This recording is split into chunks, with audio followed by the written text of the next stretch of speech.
Apreciados compañeros y doctora Johanna Linares, ¿cómo está? Hoy vamos a hablar de los genios creativos dentro del curso de Creatividad, Educación y TIC. Escogimos el genio creativo Albert Einstein. Se determina entonces que vamos a hablar sobre su contenido, vamos a hablar sobre su vida y vamos a determinar directamente las principales inventos que para él produjeron directamente tener el premio Nobel.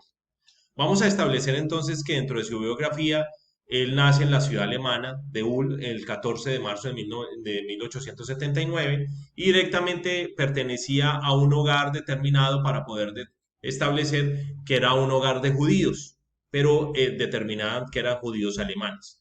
Procedencia económica, pues lamentablemente no tenía una economía muy fructífera directamente en su familia, pero tampoco tenía una escasez de la misma.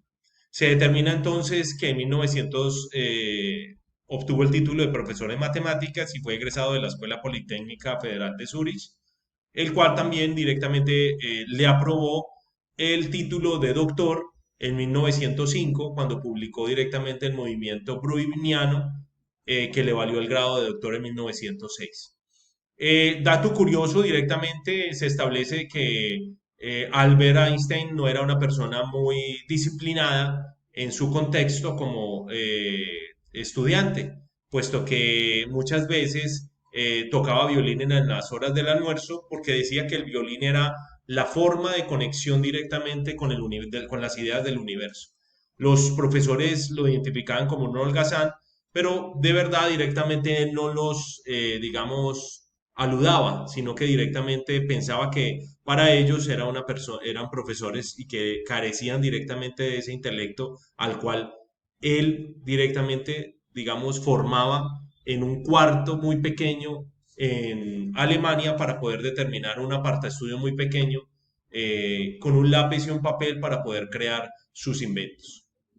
Se establecía que directamente en 1902 se muda a la ciudad de Berna. Al parecer, pues lamentablemente,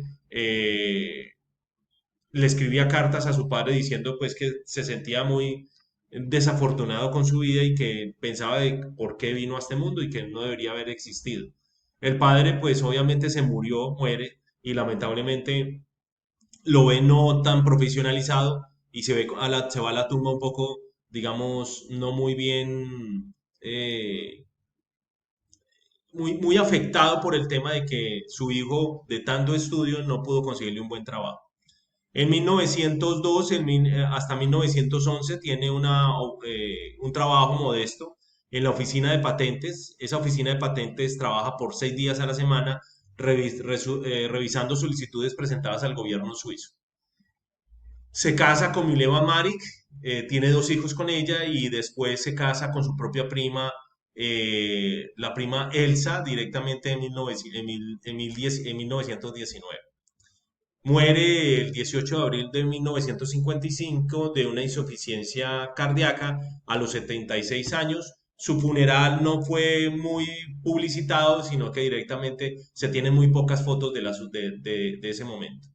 Se establece entonces que era una persona agradable, divertida, pero no creía mucho en el amor, de los cuales también estableció y sacrificó su familia por las teorías investigativas. Era una persona que se encerraba en su cuarto cuando tenía problemas, tenía unas caminatas muy largas y con eso pues trataba de resolver ese tipo de inconvenientes que se le presentaban. En 1905, denominado el Año Milagroso, publica cuatro versiones de sus artículos. Publica qué es la luz, la existencia de átomos. La ecuación básica significa que la energía puede transformarse en materia y la materia en energía. Y la cuarta, la teoría de la relatividad, que se publicó en junio de 1905. Duró 15 años para poderla probar, para poder determinar que estuviera digamos, bajo el gremio de investigadores y de científicos a nivel mundial lo tuvieran en cuenta dentro de esa teoría como tal.